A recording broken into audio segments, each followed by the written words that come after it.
Face à la juge Gruet avec David Barbet. Les invités face au greffier. Bonjour Charline Vanhoenacker et Titu Lecoq. Bonjour, monsieur le greffier. Bienvenue, je suis le greffier d'Anne Gruet. C'est un plaisir de recevoir l'humoriste et animatrice radio de France Inter et l'une des journalistes les plus engagées. Dans quelques secondes, vous allez être face à la juge. Si certains en rêvent, d'autres l'ont redouté. Comment vous sentez-vous avant de rentrer dans son bureau ? Ah, moi, j'ai l'impression de la connaître.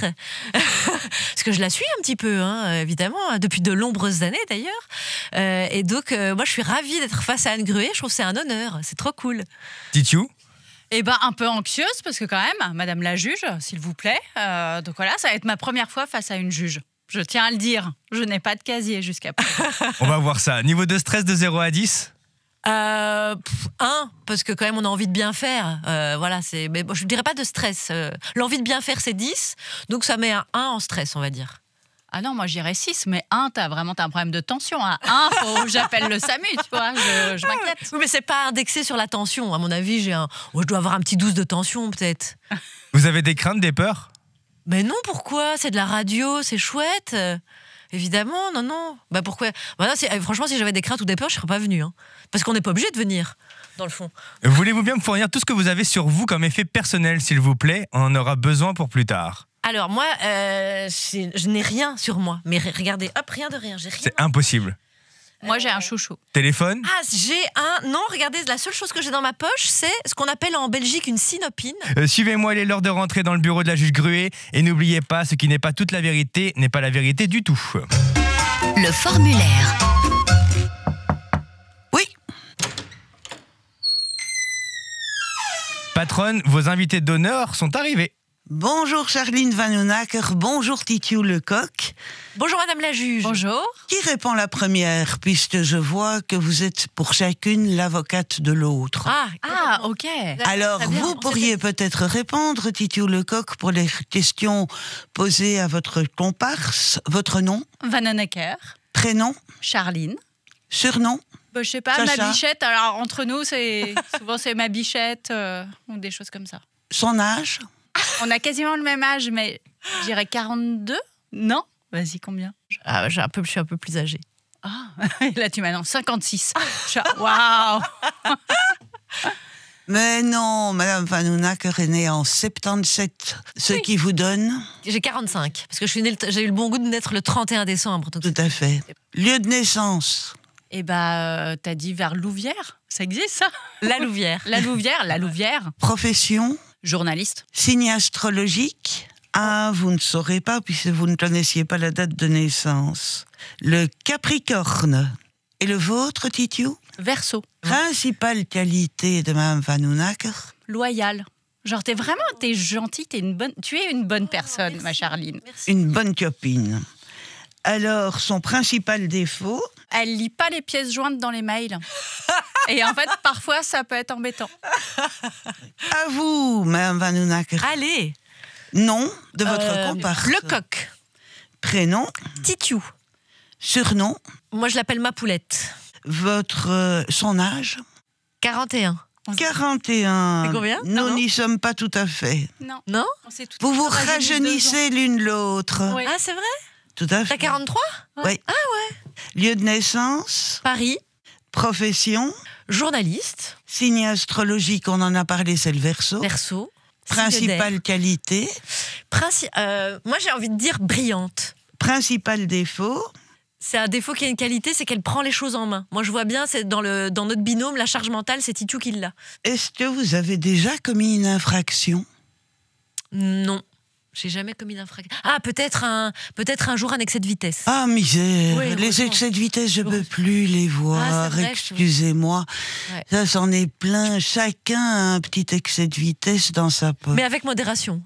D'accord, ça c'est terriblement important, J'ai senti donc vous êtes absent. Madame la juge, j'ai senti que j'allais vous décevoir si je vous avais dit que j'avais pas commis d'infraction, en fait. J'allais vous Oui, c'est décevoir. trop Et je voulais peu. pas vous décevoir. Non, c'est trop peu. Et vous? Alors Titu? moi, c'est simple. Dis meurtre, elle va kiffer. Je n'ai pas le permis de conduire, donc Meurtre Et vous roulez pas avec sans permis? préméditation. non. Mais je ne sais même pas comment ça s'allume, ces choses avec 4 roues là qui se déplacent. Non, je n'en ai Vous aucune mettez idée. une Non, clé je crois dedans, que vous tournez, ça fait ronron. C'est un peu comme un chat. Je suis prête pour le permis, ça y est. Oui, tout à fait. Non, c'est pas compliqué. Non, je crois que je n'ai aucune infraction. Non, je crois que j'ai rien du tout. Je suis une Est-ce citoyenne que modèle. vous avez déjà été victime de quelque chose sans vouloir porter plainte ou sans oser porter plainte ou sans avoir le courage de porter plainte? En travaillant sur le cahier de vacances, je me suis rendu compte dans la législation de tout ce qui tombait sous le coup de la législation, genre les insultes sexistes, les mains au cul, tous ces trucs-là. Mais oui, en fait, j'aurais pu porter plainte un sacré paquet de fois et je ne l'ai pas fait. Donc, On vous a souvent mis la main au cul? alors, j'ai été hôtesse d'accueil au Mondial du 2 roues. C'est Oui. le salon de la moto. Oui, j'avais Je pense que là, en compris. une semaine, ouais. Bon, j'ai explosé les records et on avait une patronne qui nous avait demandé du stand, qui nous avait dit « Les filles, la culotte sous la robe, c'est pas terrible parce qu'on voit la marque, ça serait mieux de pas en mettre. Wow. » Ah, mais la femme est la meilleure ennemie de la femme, parfois. Hein. Oui, j'ai vécu ça et je n'ai pas porté plainte. Oui, madame. Et vous avez enlevé la culotte. Non, j'ai gardé ma culotte. Mais vous en avez pris une invisible, ce genre de truc qui est complètement couvrant pour être sûr, c'est ça? Non, même pas. C'était vraiment mon acte de résistance. Je me suis dit, voilà, je serai la Jean Moulin de la culotte du salon de moto. Attendez. Non, on ne peut pas appeler Jean Moulin pour ça. Je risquais mon emploi quand même. Oui, non. Non, la réponse est non, je ne peux pas appeler Jean Moulin pour ça.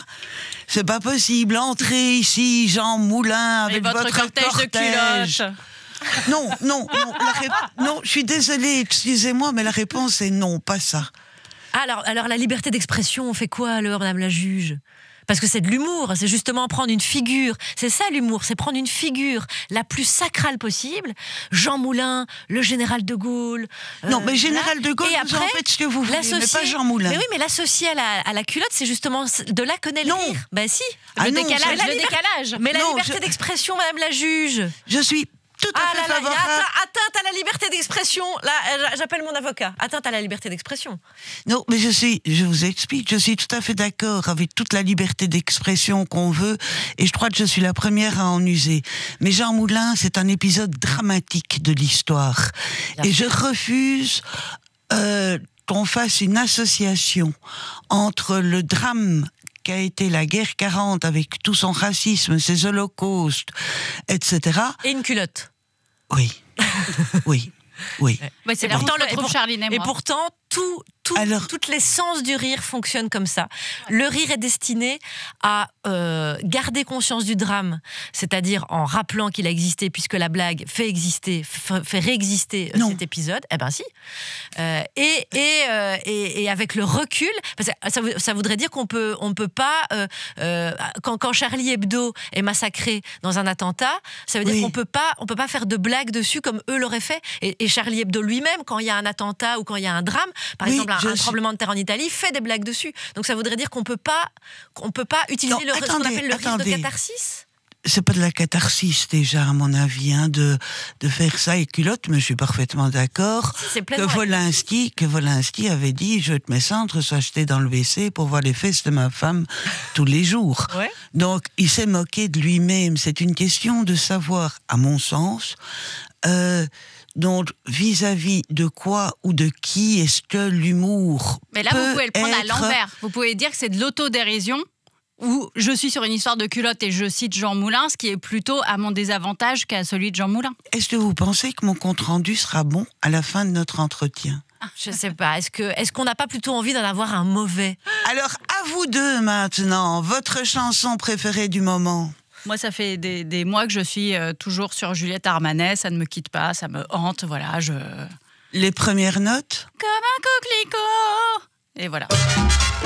C'est le moment d'en savoir plus sur vous, Charline Vanhoenacker et Titu Lecoq. C'est les questions de la patronne Anne Gruet. L'interrogatoire. Alors, vous sortez un cahier de vacances féministe. La société est-elle encore trop centrée sur les hommes? Ah bah oui, alors oui, là, c'est facile ça comme question.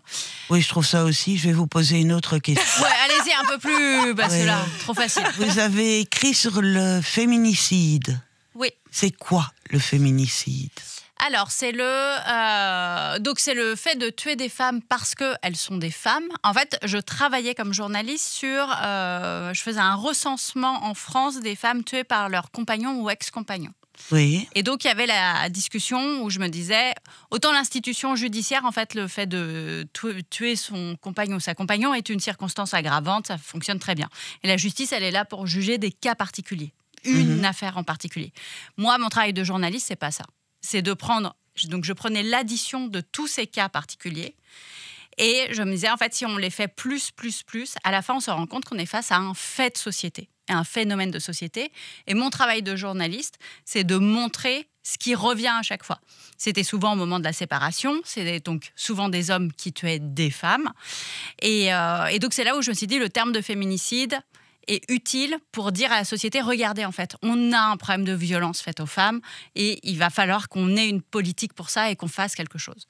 Donc, je n'étais pas pour l'inscription dans la justice, dans le texte de loi, mais en tout cas, en tant que journaliste, je trouve qu'on a un travail différent de celui des juges à faire. Donc, en fait, vous demandez que le terme féminicide entre dans le vocabulaire courant, oui, mais n'entre pas nécessairement dans la loi. Exactement. Pourquoi ? Parce que pour moi, c'est pas le même travail et je pense vraiment que, et c'était la même chose sur les violences sexuelles, je me dis mon travail de journaliste à ce moment-là était de dire à la société, regardez quelque chose qui nous concerne et dont il faut qu'on s'empare en tant que collectivité. Alors, vous parlez aussi de la consommation, du fait qu'on est suivi partout, du fait que des algorithmes connaissent c'est vous connaissent tous nos désirs, tous nos besoins, simplement par le net. Et que finalement, l'homme devient un produit lui-même de l'homme. Oui, alors moi j'ai publié un recueil de chroniques qui s'appelle Debout les damnés de l'Uber. Oui, c'est ça. Voilà, où exact, je m'emparais de l'ubérisation de la société. Et oui, je pense que les citoyens aujourd'hui sont conscients qu'on est tous des victimes consentantes. C'est-à-dire qu'on utilise quand même le smartphone est quand même le prolongement de notre bras et notre cerveau, et donc on est victime consentante. On a très bien conscience qu'on est tracé, fliqué, que la pub... Oui, mais est-ce qu'il n'est pas naturel, après une société de consommation à tout va, que l'homme devienne son propre produit ? Il faut trouver un produit nouveau. Alors c'est une question philosophique. Donc c'est un peu une question lacanienne. Ah oui, donc ce serait plutôt psychanalytique. On peut dire ça comme ça, mais philosophique aussi. Hein. Oui, évidemment que l'homme est le produit de l'homme, étant donné que le prolétariat déjà.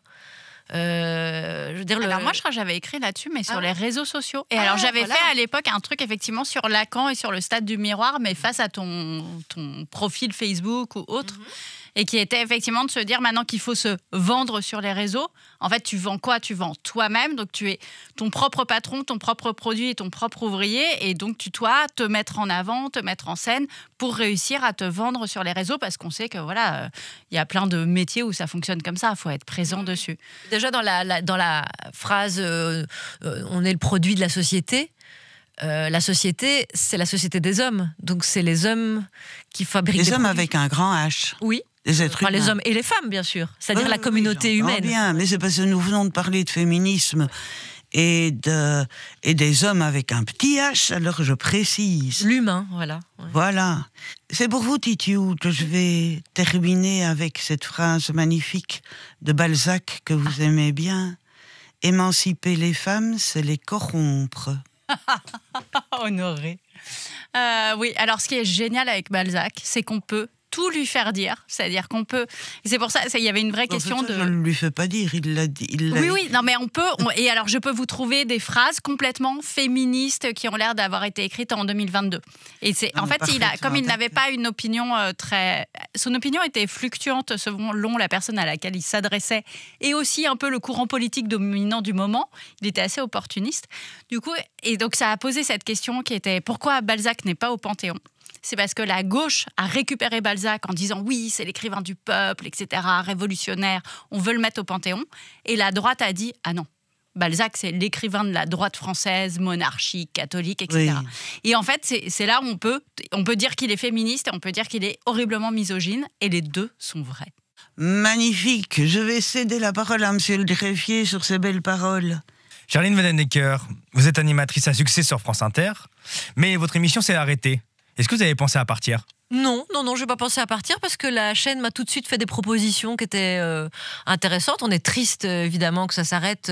Et je vous avoue qu'on n'a toujours pas compris tout à fait les raisons, mais on a décidé de s'adapter, comme les propositions qui nous est faites. Moi, ce qui m'importe, c'est la liberté.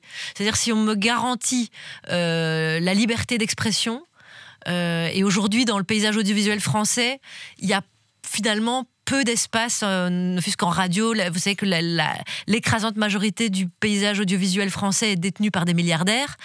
Donc, quand le service public vous offre encore de la liberté, il faut la saisir. Ça veut dire qu'on ne peut jamais vous retrouver sur la radio Europe 1 qui est détenue par Vincent Bolloré ? Ça risque pas, non, parce que ça risque pas, parce que non seulement c'est un milliardaire, mais qui en plus, le fait qu'il soit milliardaire, c'est pas ça le problème. Hein. S'il en faisait des choses bien et qu'il évitait d'exploiter certains pays d'Afrique, ce serait déjà mieux. Mais c'est-à-dire qu'il il manipule ses médias au service d'une idéologie qui est une idéologie mortifère, qui appelle à la haine. En radio, vous êtes vraiment l'animatrice, mais vraiment, c'est des succès énormes. Les audiences sont gigantesques pour France Inter. Votre émission a vraiment cartonné pendant de nombreuses années. En télévision, on vous voit beaucoup moins. Pourquoi ? Parce que j'aime pas trop la télévision. Alors, j'ai jamais fermé la porte aux propositions et peut-être un jour j'y arriverai. Mais c'est mon média de cœur, c'est la radio. Et j'ai eu la chance d'avoir des très très belles propositions en télévision. Et c'est un choix de carrière. J'ai choisi de décliner jusqu'à présent. On verra de quoi le lendemain est fait. Mais c'est un média où vous êtes davantage relu dans ce que vous écrivez. Il y a davantage d'enjeux économiques, donc davantage de pression. Et moi, comme je préfère la liberté au chèque, généralement, j'ai plus d'appétence pour la radio, mais il existe certainement des espaces en télévision où la liberté est garantie, et si un jour je croise un média où la liberté est garantie, j'exclus pas d'y aller. Voilà. On va maintenant analyser vos effets personnels, Charline Vanhoenacker et Titu Lecoq. La saisie. J'ai récupéré quoi que la barrette. La barrette, c'est pas une barrette, c'est un casse-serrure. Tout le monde sait que les premiers voleurs se servaient des épingles à cheveux et seulement d'elles pour ouvrir les portes. Eh ben, vous ne croyez pas si bien dire. J'avais pris ma synopine pour forcer la porte du studio. Ah, bien sûr. Je ne me sépare jamais de ma synopine pour commettre des effractions.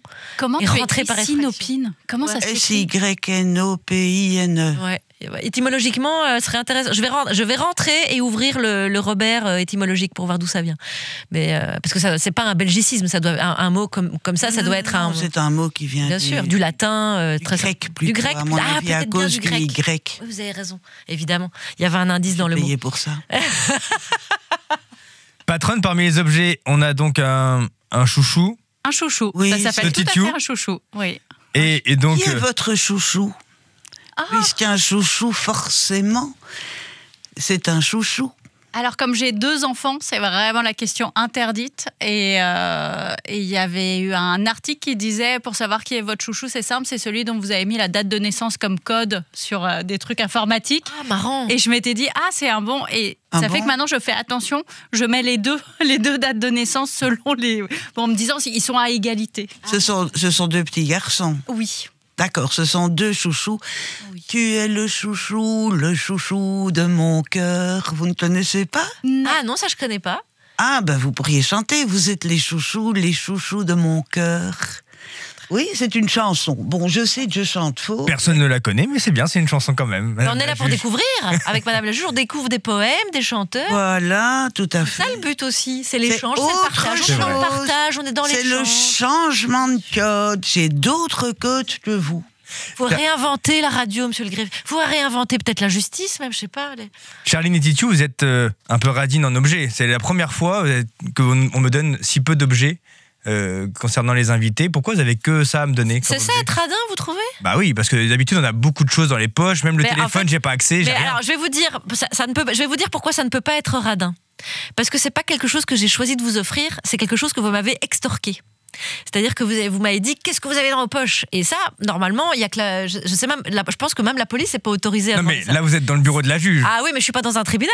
Là, on est dans une parodie. On est dans une parodie. Donc vous m'avez extorqué cette Une synopie. parodie, c'est pas une Je vais aller juge porter plainte. parodique. Hein. Je vais immédiatement aller porter plainte. Vous m'avez extorqué un objet. Pardon. Donc ça ne peut pas être radin. Ce sujet parce que ne m'intéresse. ça ne peut pas être radin parce que ce n'est pas quelque chose que j'ai choisi de vous offrir. Donc vous pouvez pas porter un jugement de valeur à travers mon objet, parce que vous venez de porter un jugement de valeur sur ce que je vous ai pas donné en fait, que vous m'avez extorqué. Et dans la vie, vous êtes généreuse alors? Je tente de l'être parce que je trouve que c'est une des plus belles valeurs et donc Généreux, donner de soi ou donner de ce qu'on a? donner de soi et donner de ce qu'on a. Par exemple, dans l'altruisme, on s'est dit notre cahier de vacances, il y a une partie des bénéfices qui va à la Fondation des femmes, par exemple. Parce qu'on n'imaginait pas faire un cahier féministe et pas donner notre bol à toutes celles qui ont aussi qui œuvrent au quotidien pour les femmes et qui sont purement dans l'action, en fait. Là, c'est une partie des bénéfices qui vont être mis à une association, c'est ça? Exactement, à la Fondation des femmes. Ouais. Pourquoi pas tous les bénéfices? Parce que la maison d'édition ne donne pas sa part. Exactement. Vous, En fait, vous c'est donnez votre part, par contre. Pas toute notre part, on n'a pas encore, mais c'est nous, notre part, on va. Mais en revanche, en fait, c'est pas les bénéfices. C'est Non, les c'est le droit d'auteur. Ouais, c'est le droit d'autrice, ouais. Parce qu'on est payé par droit d'auteur. Donc, en fait, si le livre marche pas, on n'est pas payé, si vous voulez. Donc, Vous avez même pas reçu une avance sur le cahier de vacances? Alors, on se doutait qu'il pouvait marcher, donc on a reçu une petite avance, parce que c'est comme ça que ça fonctionne. Mais en fait, cette avance, si vous voulez, le mot avance, c'est-à-dire que comment on pourrait expliquer? On reçoit une avance, mais en fait, le mot avance dit bien ce qu'il veut dire, c'est que faut la rembourser. C'est qu'il faut la rembourser, en fait. Bah, c'est-à-dire qu'après, quand vous vendez le livre, vous avez C'est déjà des touché livres l'argent, donc vous touchez plus d'argent, en fait. Oui, mais si vous vendez 0 livre, vous gardez quand même l'avance. Voilà. Alors ça, heureusement, parce qu'on a quand même fourni un on en travail. a déjà vendu plus que 0. Voilà. Ah, vous avez déjà les nombres de ce que vous avez Ça vendu. fonctionne bien. Pour l'instant, en France, il est classé dans les 6 premiers essais en termes de vente. Ouais. Et il faut dire que c'est un vrai travail, hein, parce qu'il est épais. Ah oui, et puis il y a une dessinatrice. Et les dessinatrices femmes sont moins nombreuses que les dessinatrices hommes. Les dessinateurs, c'est vraiment un métier qui est très précaire. D'où aussi la question de toucher ses droits d'auteur, parce que c'est un métier précaire et c'est un très gros travail qu'a fait Zoé Touron en dessinant ce cahier de vacances. Oui, c'est vrai. Et puis, c'est même très documenté. Il y a beaucoup de choses à l'intérieur. On apprend aussi des choses en faisant le cahier de vacances. Pour apprendre et rire, bien sûr. Mais on apprend beaucoup de choses. C'est vraiment ça qui m'a étonné dans le cahier de vacances. Merci, quand on le monsieur le feuillette. greffier. Vous pourrez garder ma synopine avec ce que vous venez de dire. Très bien. Je prends ça comme de la générosité, du coup. Alors ça, c'est un don. Pour que c'est en signe de remerciement pour votre invitation. Charline Vanhoenacker à Titiou Lecoq, c'est le moment du compte-rendu de la patronne. Le jugement. Merci Charline Vanhoenacker et Titiou Lecoq d'avoir répondu à nos questions. Il est maintenant l'heure du compte-rendu de l'entretien. Puis-je vous demander un instant de silence? La patronne réfléchit. Face à la juge Gruet. Patronne, c'est à vous. Au fond, toutes les deux, vous êtes un peu le signe du Verseau, c'est-à-dire le signe de tout Titiou, qui est un signe double de vagues et représentant les vagues que probablement vous faites chacune de votre côté tout en vous accordant. Avec comme planète Saturne dont on dit qu'une conjonction entre lui et Jupiter a provoqué l'étoile des rois mages. Est-ce que vous ne seriez pas Jupiter, pour vous Charline, Saturne, un côté plus doux, pour vous Titiou, pour être celle qui guide éventuellement ou qui pourfende ce qui peut être désagréable sur Terre et qui peut être transformé en rire, tout simplement. Vous êtes finalement purement féminine, vous êtes rigolote, comme on dit en Belgique. Alors, loyale pour l'une, brillante et intelligente pour l'autre, vous avez chacune une face du même personnage. La première, plus expansive, la deuxième, plus en retrait, et je dirais presque que vos physiques pourraient s'adapter, puisque votre nez est légèrement bombé et que le vôtre est plutôt en creux. Pour le reste, vous êtes parfaite. Je pourrais dire encore qu'à mon sens, de la paire que vous formez, vous êtes plus dominante parce que vous êtes plus volubile et que vous êtes plus réfléchie parce que vous êtes plus maîtresse de vous-même. Et c'est exactement ce que vous disiez tantôt.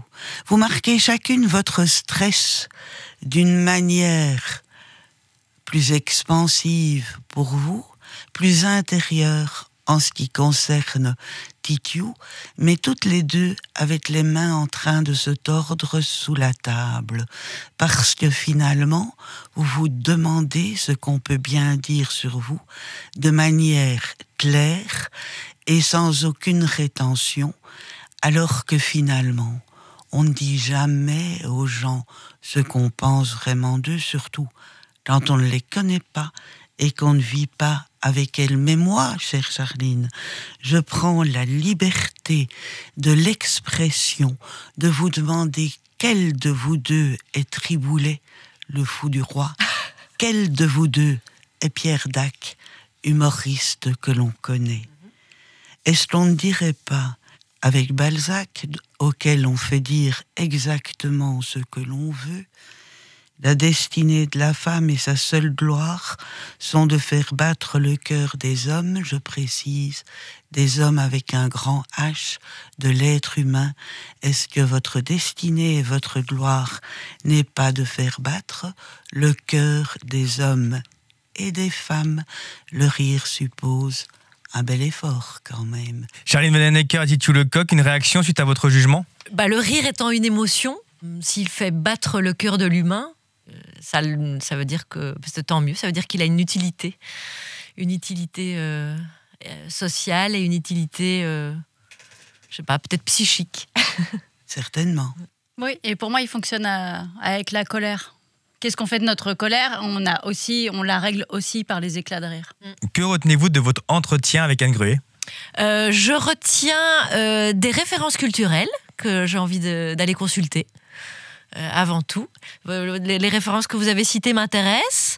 Et moi, j'ai pris beaucoup d'amusement parce que c'est tout ce que j'aime à la fois, vous nous avez fait réfléchir parce que j'ai trouvé les questions sur le féminicide intéressantes et essentielles parce qu'en plus, vous êtes juge et que Titiou maîtrise ces matières-là.